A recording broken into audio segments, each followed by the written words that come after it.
Hey, you guys. So I think this is Veda day 13. Yeah. 13. Yeah, maybe. It's just gonna be a blur. So day 13, and I thought I would show you guys how I dispense the dosage for my kids' medicines whenever they need it. I remember my pediatrician asked me, after all these, he asked me this year too. After all these years, it never occurred to me, how do you dispense medicine? So I have a system that I came up with very early on. I'm going to move the camera over to the top of this washing machine here. This is where I have all the supplies.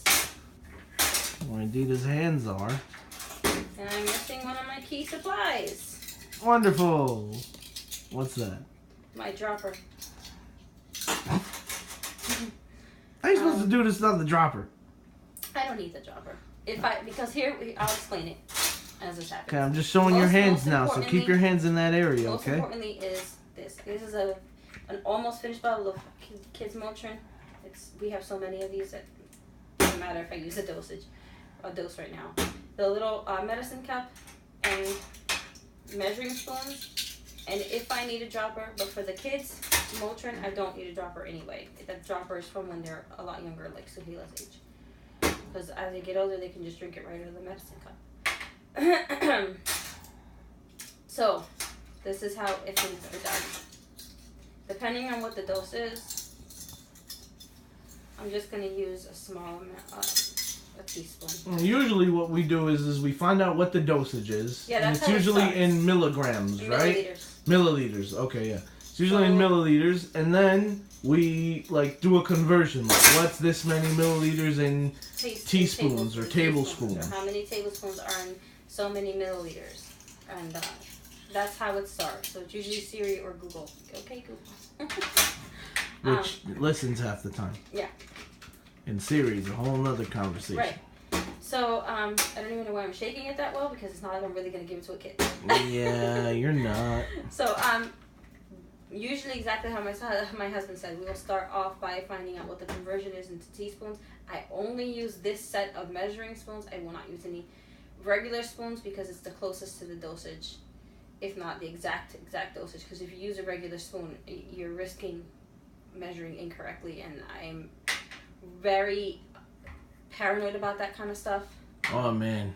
I have an allergy to a medication, and when it comes to any medication, I am extremely paranoid about things. Dita is super very diligent about getting things exactly correct and making sure that everything is on record. And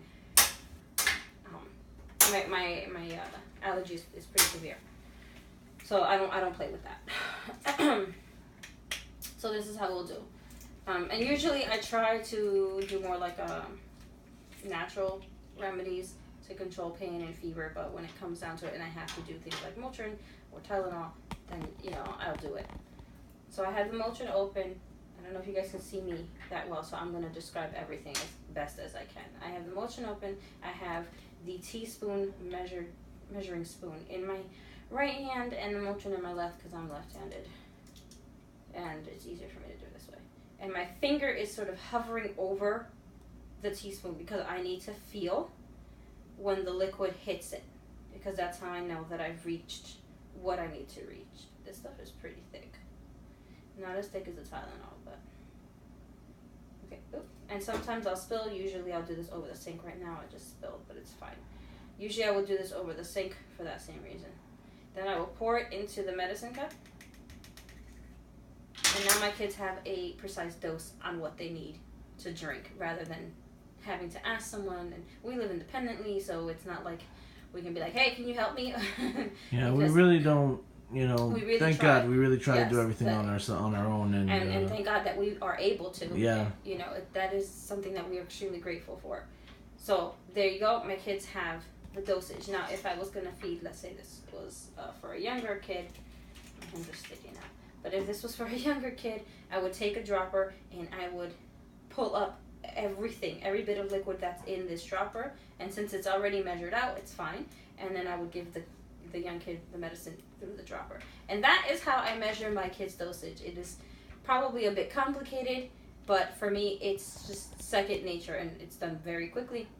And I'll take, if it means a couple extra steps to ensure my kids are safe and are not getting overdosed and that they're going to be okay, and I will gladly do whatever steps it takes. So Veda Day 13, how I measure my kids' medicine. I have to clean this up now. It's not much. But is this a blind tutorial? Yeah, this is like a blind-friendly tutorial. Look at that. I haven't done one of those in quite a minute. But this is how I measure medicine, and if there's any blind moms or dads or caregivers out there watching me, this is a way that you can measure your kid's medicine and feel safe that you got the correct dosage. Wait, I gotta stop you. What? Because that was hilarious. What? I haven't done this in quite a minute. So you say all proper, but you use like the hood terminology. Right? Because I'm hood proper. What? You don't know. I haven't done this in quite a minute. Only you would pick up on such a nuance, I swear to God. Okay. Anyway, so this is how I measure medicine, and I will catch you guys in my next video. Thanks for watching.